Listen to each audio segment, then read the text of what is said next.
Yo, and welcome to the Always Better Than Yesterday interview sessions with me, Ryan Hartley. And today I have a wonderful guest who I've connected with after seeing his TEDx talk. I won't say too much, but I just want to say welcome, David Prosper. Thank you. Thank you for having me. It's amazing to see. And our listeners won't be able to see, but you have the whitest smile I've ever seen. Thank That you. is That's a beautiful, great compliment at 6 a.m. this morning. First honestly. compliment I got. Beautiful, beautiful. So yeah, do me the honor and the privilege of just giving us a bit of an introduction to who you are and a little bit about your story. Okay. Well, my name is David Prosper again. And first and foremost, I'm a child of God. And who am I? I am love. I am joy. I am peace. I am generosity. I am forgiveness. And how I came about to figuring out who I am as a person is Mm, because I've been on this journey where I grew up in an abusive home where my mm, father would constantly beat my mother to the point where uh, she ran away and she sent my brother and I to live in Haiti just to save our lives. So being, mm. in America at 5 or 6 years old and then being sent to a different country at 7 years old and not knowing what's going on led me to a place of how can life become better? So I've been on this crusade of first and foremost, I came from fear. So if love is essentially the opposite of fear, how can I be a crusader of love? And Jesus talks about love all the time. So who am I? I am a love crusader. Wow, that's amazing. And I imagine there's a whole story and a journey that's taken you from where you were to where you are now. And I just love to know some of those key moments along the way. Like, what are some of those real pivotal moments you look back and think, yeah, that's really helped? I would say I remember when I was about 12 years old, I had just met my father again because when I was young, he left. But when I was 12, that's when I met him and remembered the majority of the stuff that happened. And in that moment, it was an amazing time. We went to the Bahamas, as a family. And I was like, man, this is going to be the dream. We're going to all get back together. And then a week later, my father ended up stabbing his wife, not my mother, Mm, mm, and my life came crumbling down. And then shortly after, my mother was falsely accused, and she went to jail for a night. And this happened all at the age of 12. And at that moment, I said, life has to be better than this. This isn't this isn't all that God has for me. And so I started reading the book of Proverbs and I started applying myself and started learning some self development, listening to Tony Robbins, listening to Jim Rohn. I was like, okay, it has to be better. I can get us out of this, but I have to learn as much as I can so I can find a way out. That was the biggest catalyst for me at 12. And then what really shifted things for me when I was 26 is when my mother was passing and on her deathbed, on the hospice bed, she cried. And I was like, Mom, what's wrong? And she's like, Dave, I didn't do all that I could. I was like, what do you mean? She was like, I had so much potential. I didn't do all that I could. And I was being strong for my mom. And I was like, yo, Mom, like you did a great job. You have 3 kids, 3 black kids who are not in jail. Congratulations, Mom, you hit the lotto. And she started laughing. And when I flew back home to Wisconsin, I was crying. mhm. So that became the catalyst for me. I never want the people around me to ever say, I didn't do enough. I didn't do all that I could because I want to be the catalyst to say I did everything I could. And when my Mm. time comes, now I'm ready to go. So that's the two major catalysts in my life that really shift a lot of things for me. Yeah, I appreciate you sharing that with us. And I think what you said in there was about there's got to be more, there's life can get better. And within your TEDx talk, you said when leaders get better, the world gets better, or something to that effect. And I just love to know what that really means to you. I truly believe that leadership starts in the home. Mm, And we often look at the government and say, oh, we need better politicians, or we need better state representatives, or we need better teachers, or we mm, need better policemen. No, we need better leaders in the home, because when the home gets better, then it starts trickling down to the police force, to education, to the government, to state mm. representative. And I truly believe leaders are the individuals who are taking initiative. And when they get better through their initiative, there's this poem that I love is um, when we let our own light shine, we unconsciously give others the permission to let their light shine. So when Mm. leaders get better, they're letting their light shine, and they're unconsciously allowing others to take initiative and let their own light shine. So it starts with us.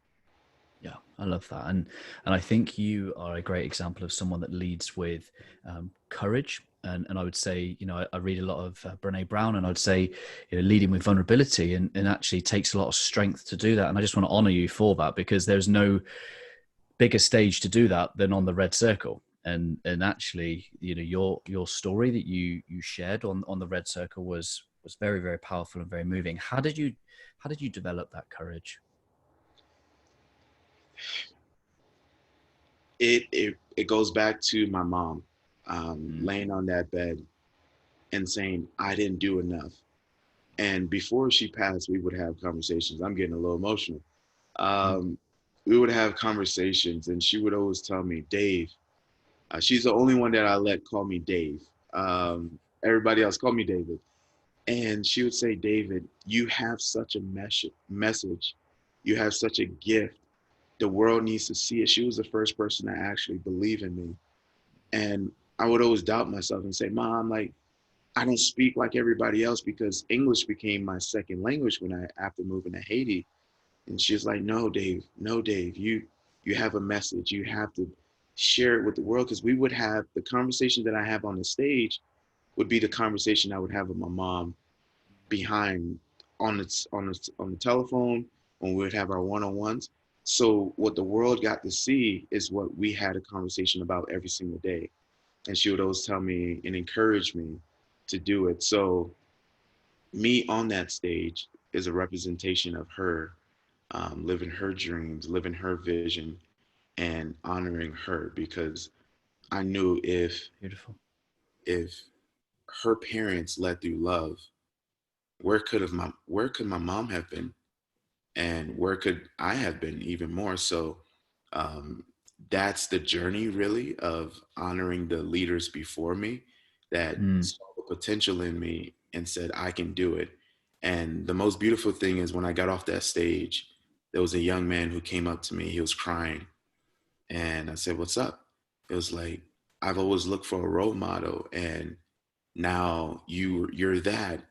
And I started to cry, and then we started to hug, and I was like, "How old are you?" He was like, "I'm 16." I was like, "That's the age where I met Dr. Harrigan, who I talk about in mm, my speech, who really took me under his wing and developed mm. me." So just being again the leader of light, and when our own light shine, we unconsciously give others the permission to do the same. So that was an opportunity for others to um, see the change and embrace it. And I pray and hope that it became a catalyst for somebody. All those leaders became a catalyst for me. Yeah, I love that. What a great story. And I just think one of the things you talk about is stepping into what you're called to do. And I just wonder, how did you know? How did you know? How did you get confirmation of what you're called to do? It's a great question. It's purpose. I would say in the Bible. I'm a big believer that the Bible is basic instructions before leaving Earth, and through that, the Holy Spirit directs us, confirms it through others, and just constantly reveals it to us over time. So at I knew there was a seed of I'm going to be a public speaker and I'm going to be a Hmm. leader in some capacity, but I didn't know what it was. And I truly believe if we are to find out our purpose, it first takes action, and we have to go upon that journey and essentially do some self discovery. What lights me up? What drains my energy? What Mm-hmm. is fulfilling? And what is just work that I actually have to try? And I was telling my wife this yesterday. I met with a group and they were like, okay, we need vision, we need values, where are we going? And I took a menu and I took a pen and I drew it up for them right there, and that lights me up. So I know developing others is Mm-hmm. what feeds my spirit, and I know more of the administrative stuff like Excel, typing, that I drains feel me. you. So knowing that, okay, I'm created to develop others, Yeah. what vehicle do I use now? Okay, Mm. I can use a vehicle of speaking. I can use a vehicle of coaching. So it's no, I truly believe God gives us vision of what we're supposed to do, and He gives us our gifting, and then we get to choose which vehicles that we use our gifting to fulfill that vision and purpose. Mm. Yeah, that's powerful. Let's talk a little bit about your red dot experience then. What was it like? How did you prepare for it? You know, and how did you focus on, how did you know the one message, that one great idea worth spreading? So there were me on that stage. There were about 10 to 15 people who touched my speech Mm-hmm. and revise, revision after revision. Um, but when I first did the audition, I was talking to my wife and I'm like, what's my message? She was like, what you talk about every single day. You talk about love, you talk about leadership. And I was like, okay, but how can I form it in a way that is worth sharing? And then we did some brainstorming and I realized, okay, love is my message. How can I go around it? So the part where I'm super poetic and I'm talking about it's like a Mm. seed when you nurture it, and when it's removed from the soil, it dies. And the source of all great leadership is love. Initially, TEDx told me that I can't bring in the Bible because that entire part was First Corinthians. Love is patient, love is kind, love is gentle, is not so. So I made a poem out of it. But leading up to it, it was exciting. Then the day before Friday, we had our rehearsal. And whew, I saw the speakers get on that stage. And I remember as a little kid watching all those great speakers talk about an idea, the idea that really shaped who I am because I didn't have enough money to go to these conferences, but I could watch TEDx online. And the speakers before me that were on the stage, we were rehearsing and they were amazing. I was like, man. So I started getting self-conscious and I was like, Mm. the the self-worth kicked in. It was like, and do I belong on the stage? And they got off the stage and they called my name and I walked up. I remember the first three lines. I had a complete blank, forgot the rest of my speech. Remember the last three lines, looked at my wife. My wife was like, and I walked off stage and I was like, tomorrow is going to be horrendous Wow. because I was like, then I told the curator, can I bring my paper up there? He's like, you can do whatever you want. Um, but there was a lot of self-worth that Mm. I believe that I belonged up there among all these great speakers at that moment and the times before me. So that was a journey leading up to it. I love that. And just the independence, like just to do your spoken word, do, you know, you sang as well. And it was unique. It's, you know, that takes courage. That takes, I think, true authenticity for you to just to be who you are. And is that something you've worked on in your development? Yeah, I'm a huge fan of Brene Brown as well, being authentic. And I think about oftentimes because when we as speakers, have an opportunity to speak on a platform, it's often we look at ourselves like we're the main event and that we have something great to share. and people should listen to us because we're on the stage and we have the microphone. Yes, that's true in some capacity, but I truly believe in creating an experience for the listener, for those who are there, um, because I'm a huge fan of Disney, and Disney, Mm-hmm. people go there because of the experience. It's magical. It's amazing. It's just it. It's breathtaking. You become so present when we're there. And as a speaker, and I thought about it, like, how can I create something that gives them an experience that they've never had here before? And I was like, okay, I have gifting in singing. My mother would always sing, and she was a choir director. I was like, okay, I can honor her there. And I was like, I really love poetry, especially spoken word. All right, I can make it poetic because we remember music lyrics. Mm. So if I can make my speech come across as music, it penetrates the heart, not just the mind, and it leaves people with an experience because love is a verb, and verb takes action, and actions create experience. So how can I put an idea into an experience that people feel? So that was the thought process going into the writing of it. You've just said love as a verb, and it's reminded me of one of my favorite books I've ever listened to, which was Love Does by Bob Goff. I don't know if you've read it, but in that he talks about some stories around the Bible and Jesus being the ultimate servant leader, and it's a concept that really has resonated with me. And I just love to know your take on what a servant leader is in terms of Jesus' style of leadership, and how, because I know that you work with leadership now in your business, and I'd love to know how that kind of shows up in what you do and how you help others.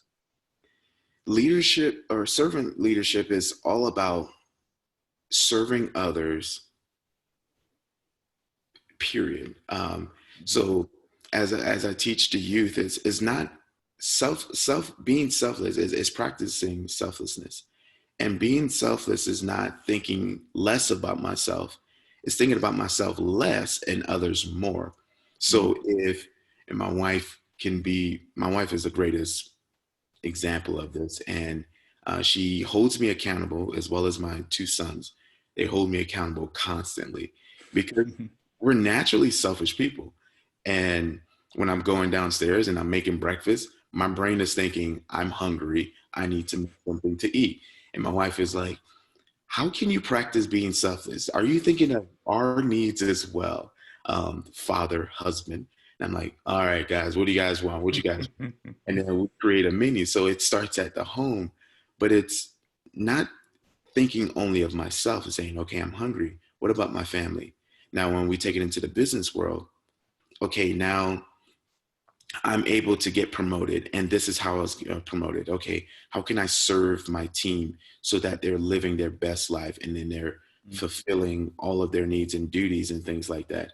So it's helping others become the best version of themselves. And servant leader and servant leadership, it's it doesn't matter if the person we're serving becomes bigger than us. And when that shifts for us mentally, then we can start serving from a place of abundance. Because I mm, think a lot of times in corporate and business and even in the community, we're always looking to elevate ourselves. And the thing about it, if we think about how Jesus led, Jesus always elevated the Father, and the Father always elevated Jesus. And it talks about it in the good book of Proverbs. Humility comes before honor. So when we serve others to a place of honor, then it reciprocates itself, and then others start to honor us. So the very thing that we want, if we mm, serve others, we'll get. But we mm. have this backwards, broken, deceptive system that thinks if I get ahead, then it's all about me. And that's the way I get honored. But Jesus talks about it very different. If you want to be the greatest of all, you have to be the servant of all. So that's my belief and system surrounding servant leadership. Love that. I last week for Valentine's Day, I shared a bit of a video to help people lead with love, and your TEDx talk inspired a part of what I shared, and it was about this notion that loved people love people. Because you talk about hurt people, and actually, how about we flip that? And what about if loved people love people? And I think actually being a servant leader, taking that decision, the opportunity to go and love people, the trickle effect that that leader will have, and that others will then just show up with a little more love in their presence. It's yeah, it was something that you really inspired in me. So thank you for that. You're no, thank you. It's not about me. Because I truly believe inspiration is is the word inspiration means to breathe life. Um, and I was able to breathe life upon what you're doing and your mission, and that fueled your tank. So now you become more Mm. effective, more loving, more insightful, more dedicated.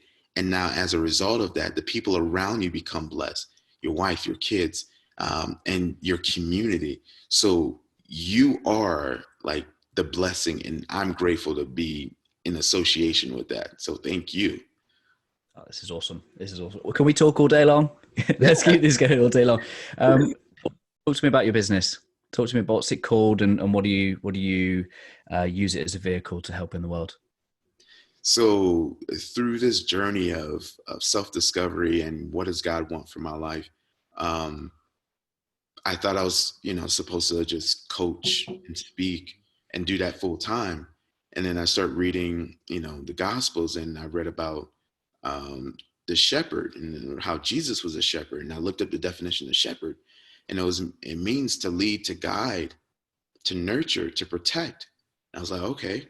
And then I was like, how did Jesus lead? He led through a revolution, but it wasn't an overthrow of government, because he told his disciples, yo, go pay the taxes. Give to Caesar what belongs to Caesar. Give to God what belongs to God. We're not overthrowing the government. He led the revolution through love. And if you see the word revolution, love is spelled backwards. So our organization is called Shepherd Revolution Leadership Academy. And we're building a K through 12 school, and with the foundation of faith and Jesus and love, because it's the absence of love that leads us to these places of brokenness, neglect, rejection, abuse, suppression. But when we have an atmosphere of love, like I talk about in the speech, love is the emotional oxygen. So now a lot of students are being suffocated, and when we're suffocating, what do? We run out, we try to grab air forcefully. And so this summer, 2020, we're actually in the talks of, not talks, but we're in the movement of creating a youth leadership summer camp. And in that summer camp, we're going to talk about our wounds. We're going to talk about identity. We're going to talk about all of the facilitating conversation, conflict resolution, because that will be the pilot program to developing our K through 12 school. And our future goal is to create a university, Shepherd Revolution University, where now we can develop our youth K all the way through college, so that they are healthy leaders. And when they get out into the world, they are effective, because our true vision as a team is that we eradicate unhealthy leadership and we make healthy leadership a new norm. So it starts with our camp, and then it follows with our K through 12. And then another vehicle is our university. And that's how we plan on accomplishing it, through education and shifting leadership. I love that. Anything I can do to support you in your mission, my friend, then please just to say. And again, how can our listeners, how can our watchers, if they're finding us on YouTube, connect with you and find out more about your mission and what you're doing in the world? Thank you. Thank you so much. You could definitely find me at shepherdrevolution.com. Again, shepherdrevolution.com. I also have a podcast called The Leadership Revolution. And my name is David Prosper. You can find me on Facebook. You can find me on Instagram. I am David Prosper. You can find me on LinkedIn, or you can text my phone, 414 552 9598. All those all roads lead to David. If you want to connect, I would love it. But thank you so much for bringing me on here. I really appreciate that.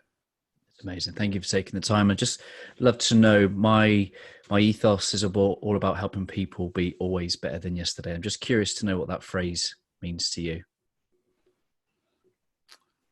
Always better than yesterday. Focus on the process, not the focus on the process, not the product. So Mm, it's the journey of developing. And if we can get better at one thing each day, if we can make a decision to advance us, I believe progress equals happiness. And if we're focused on the process and the progress, then we will always be better than yesterday. love that. Love that. Um, Thank you for taking the time out of your day at the very early in the morning with your glorious white smile. Thank you for your heart and your insights that you shared. And I just love for you to leave us with a final thought from your good self. If we as leaders are to set ourselves apart, we must start by leading through love, which always comes from the heart. So go and lead through love. Love that. Thank you, guys. Thank you.